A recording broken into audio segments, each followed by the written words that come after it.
Hello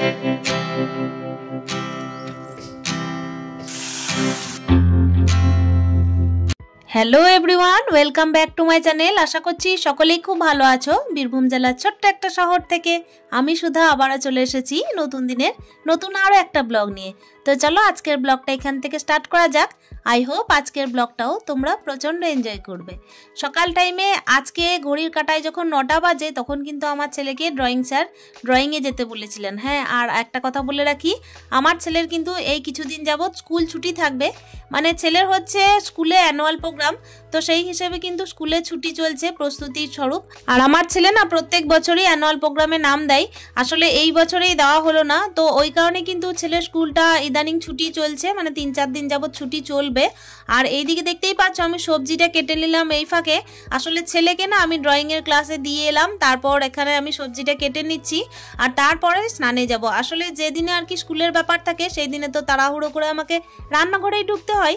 আর এইদিকে দেখতেই পাচ্ছ সবজিটা আজকে আমি রেডি করে নিয়েছি। আজকে একটুখানি মাটন করব। আর এই যে দেখতেই পাচ্ছ মাটনটা কিন্তু আমি ফ্রিজে রেখে দিয়েছিলাম। আসলে 2 দিন যাবৎ কি হয়েছিল, আমার আর কি মামার বাড়িতে পুজো চলছিল, তো ওইদিকে খাওয়া দাওয়া চলছিল আর এটা কিন্তু আনা হয়েছে কালকে। আর এই যে রুটিন অনুযায়ী আমি কাজ করি বলেই কিন্তু একটার পর একটা সমস্ত কাজ আমি সকাল থেকে সেরে নিতে পারি। কি বলো তো বন্ধুরা, ছুটি থাকলেও কিন্তু প্রত্যেকটা মহিলাকে তার সংসারের কাজগুলোকে করে নিতেই হয়, হয় আগে কিংবা পরে। তবে হ্যাঁ, যে কাজটা আগে করব মনে করি সেই কাজটা কিন্তু আমি সময় বুঝে করি। আজকে যে ছেলের স্কুল নেই মানে যে আমাকে রান্না বান্না করতে হবে না বা ঘরের কাজ রুটিন ওয়াইজ করতে হবে না এটা নয়, ঘড়ির কাঁটা থেকে সমস্ত কাজই করতে হয় ওই আগে কিংবা পরে। মানে রান্নাটা আজকে আগে করিনি, পরে করছি, পুজো টুজো দিয়ে তারপর কিন্তু রান্না সারবো। তো এইদিকে দেখতেই পাচ্ছ আমি কিন্তু রান্নায় লেগে পড়েছি। ছেলেকে সকাল টাইমে যখন আমি ড্রয়িংয়ে দিয়ে এসেছিলাম তখন একটুখানি মুড়ি খাইয়ে দিয়েছিলাম। তবে আমার ছেলের একটা গুণ বিশেষ করে আছে, কি মুড়িটা ভালো করে খায় না, ওর কিন্তু 9টা-10টায় ভাতই চাই। আর আমি কিন্তু আজকে টুকিটাকি কাজ সারছিলাম, তো সেই কারণে ভাবলাম যে চলো আজকে মুড়ি খাইয়ে দেওয়া যাক। তবে এসে কিন্তু ওর প্রচণ্ড খিদে পাবে, সেই কারণে আমি তাড়াহুড়ো করে রান্নাটাও করে নেব। আজকে না ওর জন্য ভাবছি একটুখানি মানে পোলাও করে দেবো, ও পোলাও খেতে খুবই ভালোবাসে। তো এখানে দেখতেই পাচ্ছ আলু ভাজাটা তো আমি নিজের জন্য করেছিলাম, পরে আলু আর পেঁয়াজ ভাজা এটা আমি কিন্তু মুড়ি খাবারের জন্য করেছিলাম। আর একটুখানি র চা, মানে আমার না সকাল টাইমটা একটুখানি আদা দেওয়া র চা, আর তার সঙ্গে হচ্ছে একটুখানি ওই হালকা রকমের কিছু একটা খাবার। খুব ভারী খাবার সকাল টাইমে আমি খেতেও পারি না। আগে না 10টার সময় আমার স্বভাব ছিল যে ভাত খাবো, কিন্তু ওই ছেলের পিছনে দৌড়াদৌড়ি করতে করতে সেই স্বভাবটা মনে হয় চেঞ্জ করে ফেলেছি। এখন একটাই স্বভাবে দাঁড়িয়ে গেছে, কিভাবে আমি রুটিন ওয়াইজ সংসারের সমস্ত কাজগুলো করে নেব সকাল থেকে শুরু করে একদম সন্ধ্যে পর্যন্ত। আর এই যে আগের দিনে সন্ধ্যের টাইমে একটু মশলা এনেছিলাম কিছু কিছু, তো মশলার সবজি ছিল, মানে ওই সবজি বলতে কি বলতো, এখন না ফ্রেশ ফ্রেশ সবজি আনছি। যে সমস্ত সবজিগুলো হাটের ছিল সেগুলো একেবারে আমার সমাপ্ত হয়ে গেছে। আর কিন্তু টুকিটাকি সবজি আমাদের এই সামনের বাজার থেকেই নিয়ে আসছি। আমাদের সামনের বাজারে তো সবজির একটু বেশি দাম, ওই জন্য কিন্তু প্রত্যেক দিন আমি সবজি আনার চেষ্টা করছি। যখন হাটে থেকে সবজি আনা হবে তখন একটা আলাদা ব্যাপার, হাটের সবজি একটু সস্তাই হয় দেখবে। আর এই যে দেখো আমি না সন্ধ্যের টাইমে একটু মানে মশলা টশলা এনেছিলাম, ওগুলোকে কৌটোর মধ্যে ঢেলে রাখলাম। ডাল ছিল কয়েকটা, সেগুলোকেও ঢেলে রাখলাম। আর এদিকে রান্না বলতে ভাতটা ডালটা তো অলরেডি হয়ে গেছে, ভাতের ফেনা ঝরানো হয়ে গেছে। আর আমি যেটা ডাল করছি সেটা হচ্ছে কুর্তির ডাল। আগে একটা ব্লগে আমি তোমাদেরকে জিজ্ঞেস করেছিলাম যে এই ডালটা কিসের, তো অনেকেই জবাব দিতে পারোনি। ওই ডালটা হচ্ছে কুর্তির ডাল। কেউ কেউ হয়তো জেনেছিলে, মানে খুব কম সংখ্যক হতে পারে ওই ডালটার নাম বলতে পেরেছিলে। তো ওই ডাল করছি একটা কুর্তির ডাল, সেটা কিন্তু টমেটো দিয়েই হয়ে থাকে। টমেটো ছাড়া কিন্তু কুর্তির ডাল খেতে একেবারে ভালো লাগে না। আর আমাদের না গাছে টমেটো হয়েছে, জানো, একটাই গাছ কিন্তু টমেটো হয়েছে, বেশ দেখতে ভালো লাগছে। একটা গাছের মধ্যে ওই 12 থেকে 14টা হবে টমেটো, তো ওই একটা একটা করে পারছি, জানো তো এতটা টক না কি বলবো। আর এই তো তোমাদের সাথে গল্প করতে করতে আমি মাটনটার মশলা করে নিলাম আর ওটাকে ম্যারিনেট করে রেখে দিচ্ছি। আপাতত কি বলতো, মাটনটা আমার বাবা দিয়ে পাঠিয়েছিল, আগের দিনে ওদের বাড়িতে রান্না হয়েছিল। আর আমি কিন্তু বলেছিলাম মামার বাড়িতে খাওয়া দাওয়া সারবো, সেই কারণে কিন্তু মাটনটা ফ্রিজে রাখা ছিল। আর এখানে কিন্তু মাটন আছে প্রায় ওই 6 থেকে 7 পিস, খুব একটা বেশি নেই। ওইটাই কিন্তু আমাদের মা ছেলের জন্য যথেষ্ট। আর আমার ছেলে তো এমনিতে মাটন খুব একটা পছন্দ করে না, খুব জোর যদি 1 পিস খায় তো খাবে, তা না হলে হয়তো খাবে না। ওই কারণে কি করলাম যে আজকে না ওর জন্য আমি একটুখানি পোলাও করে দেবো ভেবেছি। আর এই যে দেখো কথা বলতে বলতে আমি টমেটো গাছের কাছে চলে এসেছি। কি সুন্দর সুন্দর টমেটো ধরেছে দেখো। এটা কিন্তু দেশি জাতের, মানে দেশি জাতের টমেটো কিন্তু খুবই টক।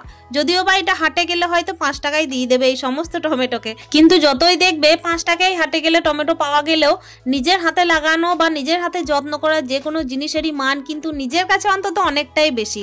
লোকের চোখে কতটা মান মান আছে তা জানি না, আমার চোখে তো অনেকটাই মান। আর সমস্ত হাউসওয়াইফের প্রত্যেকটা ঘরের প্রত্যেকটা সংসারের কাজের পিছনে কিন্তু তার রুটিন একটা কাজ করেই করে। আর আমারও তাই, সকাল থেকে প্রত্যেক দিন একটা রুটিন ধরে আমি কাজ করি। আজকে হয়তো এই কাজটা আমার করলে সুবিধা হয়, একটা রুটিন আমার মাইন্ডের মধ্যে সেট করে নিই, আর ওই কারণে কিন্তু আমি সেই সব কাজগুলোকে একদম সুন্দরভাবে কমপ্লিটও করতে পারি, জানো তো। একা সংসারে তো এটা খুবই দরকার যে একটা রুটিন বেঁধে কাজ করা। রুটিন অনুযায়ী কাজ না করলে কিন্তু সংসারের প্রত্যেকটা কাজ একদম খামখেয়ালি হতে থাকে। দেখো এই কথা বলতে বলতে আমার মাটনটাকে কষানো চলছে, আমি কিন্তু এবার এটাকে প্রেসারে দিয়ে দেবো। আর ওই যে তোমাদেরকে বলেছিলাম না আমি ছেলেকে একটুখানি পোলাও করে দেবো, এদিকে আমার ছেলের কিন্তু আবার অশেষ গুণ, জানো তো। পোলাওয়ের সাথে যদি কোনো রকমের কাজু বা কিশমিশ মুখে পড়ে ওটাকে খায় না, আবার কাঠবাদামটা খায়, কেন জানি না। আমার আবার কাঠবাদামটার থেকে কাজু বাদামটা বেশি ভালো লাগে, ও আবার কোনো রকমের খাবে না। আর এই যে 1 গ্লাস মতোই করব, সেই কারণে কিন্তু আমি কোনো রকমের কাজু কিশমিশ অ্যাড করব না। আর তার সাথে একটুখানি ওই এলাচ দারচিনিটা অ্যাড করতে পারি যেহেতু ফ্লেভারের জন্য, তেজপাতা, বাস এইটুকুই। তাছাড়া কিন্তু একদম সিম্পল প্রসেসেও খেতে বেশি ভালোবাসে, ওই কারণে আমার কোনো ঝামেলাও হবে না। আর যেই পোলাওয়ের গন্ধ পেয়েছে আমার ছেলে তো একদম ছুটে চলে আসছিল, হতে না হতেই ছুটে ছুটে চলে আসছে অনেকবার, জানো। আর এই যে দেখো ওইদিকে কিন্তু পোলাওটা আমি বসিয়ে দিয়েছি, ম্যারিনেট করতে দিয়েছি আর কি। তারপরে এখানে চলে এসেছি দেখো একদম কৌটোর মধ্যে ডালগুলোকে ভরে নিতে। এই ডালটা কিন্তু আলাদা, ভাঙা ডাল বলতে গেলে কুর্থির ডাল আছে, তারপর অড়হরের ডাল আছে, আর তার সঙ্গে মাসকলাই ডাল। এই ডালগুলো আমার মা ভেঙে দিয়েছিল, ওই কারণে আমি কৌটোর মধ্যে ভরে নিচ্ছি। ছুটির দিন ছাড়া তো এই ডালগুলোর খাওয়া শর্ট করে সম্ভব হয় না, জানো। ওই যে প্রেসার কুকারটা আমার সর্বকালের সঙ্গী হয়ে গেছে। প্রত্যেক দিন তো আমার সকাল টাইমে প্রচুর তাড়াহুড়ো, সেই কারণে কিন্তু আমি ঘড়ি দেখে সমস্ত কাজগুলো যখন করি তখন আমার প্রেসার কুকারটা আমার অনেক স্বাদ দেয়, জানো তো।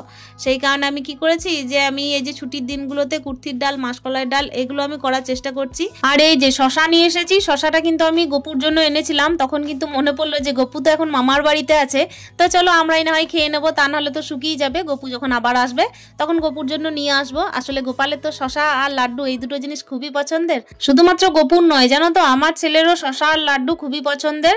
আর এই যে দেখো ছেলের জন্য আরো একটা পছন্দের যেটা করে নিচ্ছি সেটা হচ্ছে পোলাওটা। চটজলদি কড়াইয়ের মধ্যে একটুখানি তাড়াহুড়োর মধ্যে দেখো পোলাওটা সেরে নেবো। আর এদিকে কিন্তু ওই কাজ করতে করতে আমি অন্য রকমের কাজ করে নেবো, সেটা হচ্ছে পোলাওটা চাপাবো আর চটজলদি আমার ছেলেকে স্নান সারিয়ে দেবো। ছেলের যখন ছুটি থাকে তখন কিন্তু আমার ছেলে একদম রাজা হয়ে যায়, ওই যে খেলাধুলায় ব্যস্ত থাকে পাড়ার ছেলেদের সাথে।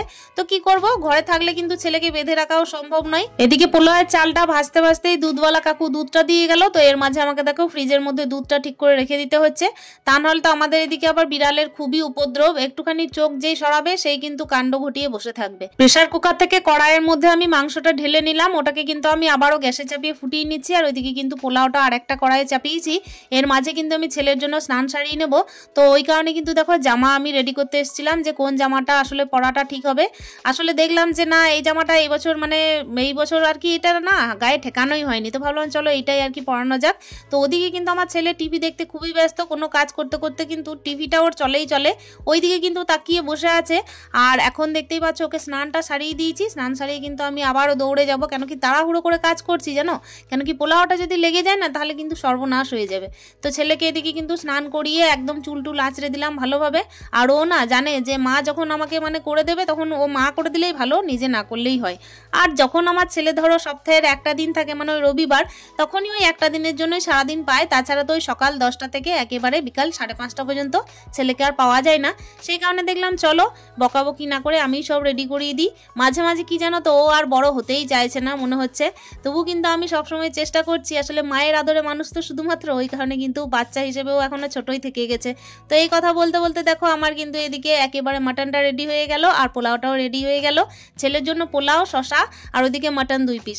মাটনের পিসগুলো আজকে বড় বড়ই ছিল, এই কারণে ওকে 2 পিস দিয়েছি, কিন্তু আমি জানি ও খাবে না, তবুও কিন্তু 1 পিস জোর করে খাইয়েছিলাম।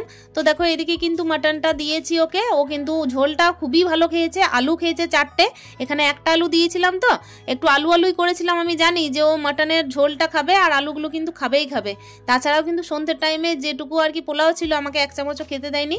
ভাবছিলাম যে খাবো না, কিন্তু একটুখানি টেস্ট করব ভেবেছিলাম, কিন্তু খেতে দেয়নি। এটা তো হঠাৎ করে প্ল্যান করলাম, তা নাহলে ভাতটা ক্যান্সেল করে মানে ভাতটা স্কিপ করে আমি ভাবছিলাম যে পোলাও করলেই হয়তো ভালো হতো, একরকম হতো আর কি। তো চলো, রুটিনের মধ্যে কিন্তু একদম টাইমলি হয়েও গেল, কেন কি কাজ করব মনে করলে কিন্তু রুটিন যদি মাথার মধ্যে সেট করা থাকে না, তাহলে ঠিক টাইমে হয়েও যায়। তো চলো, আমার ছেলে কিন্তু ওদিকে খাওয়া দাওয়া সেরে নিল, আমিও খাওয়া দাওয়া সেরে নিলাম।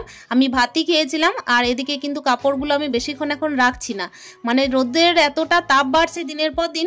আর ছাদে দেখো এতদিন ধরে কাপড় মিলেছি, এখন কিন্তু আমি ছাদে যাওয়া বন্ধ করে দিচ্ছি জানো, আস্তে আস্তে। ওই জন্য না আমি একেবারে খুব কষ্টে সৃষ্টে আমি এই যে তারগুলো বেঁধেছি জানো, একদম চেয়ার লাগিয়ে, তারপর হচ্ছে একজনকে ডেকে হেঁকে মানে ওকে চেয়ারটা ধরতে দিয়েছিলাম, তারপর আমি এই যে তারটা বেঁধেছিলাম, তারপর এখানেই কাপড় টাপড় মিলছি। অনেকটা আমার সুবিধা হচ্ছে জানো, চটজলদি কাজও হচ্ছে, আর একটুখানি টাইমটা সেভও হচ্ছে। আর এই তো ঘড়ির কাঁটায় যেই বাজে প্রায় ওই 4টে, সেই টাইমে কিন্তু আমি একেবারে ঝাঁট দিতে চলে এসেছি। আর এই টাইমটা ঝাঁট দেওয়ার জন্য না খুবই বেস্ট মনে হয় ওই খাবার আগে কিংবা হচ্ছে একেবারে ওই 4টে, এই দুটো টাইম আমি একদম ঝাঁট দেওয়ার জন্য বেছে নিই জানো। সকাল টাইমে ঝাঁটটা তো মানে মাস্ট, কিন্তু তার সত্ত্বেও রান্না বান্নার পরে একবার ঝাঁট দেওয়া কিংবা হচ্ছে ওই বিকাল 4টের সময় ঝাঁট দেওয়া, এই দুটো টাইম কিন্তু একবারে দেখবে ঝাঁট দেওয়ার জন্য একদম খুবই পারফেক্ট টাইম। তো চলো, এই যে দেখতেই পাচ্ছ ঘরের ঝাঁটটা কমপ্লিট হয়ে গেল, ডাইনিং থেকে কিন্তু একেবারে বাইরে ঝাঁটা নিয়ে চলে যাব ঝাঁট দিয়ে। আর এই তো একজন হাউসওয়াইফ রূপে আমার সর্বদিনের যা কাজ তোমাদের সাথে প্রত্যেক দিন শেয়ার করে থাকি, একটা রুটিন সেট করে আমি সমস্ত কাজ করার চেষ্টা করি যাতে আমি টাইমলি কমপ্লিট করতে পারি, অথচ নিজের মাইন্ডের মধ্যে রুটিনটাকে সুন্দরভাবে সেট করে কাজটাকেও সুন্দরভাবে করে নিতে পারি। আর এই তো সারাদিনের একটা সুন্দর রুটিন মাইন্ডের মধ্যে সেট করে সুন্দরভাবে কাজ করে নিলাম। আর আজকের ব্লগটা আমি এখানেই শেষ করব, দেখা হচ্ছে নেক্সট ব্লগে। প্রত্যেকে ভালো থেকো, সুস্থ থেকো, স্টে হ্যাপি, হ্যাপি মন, টাটা।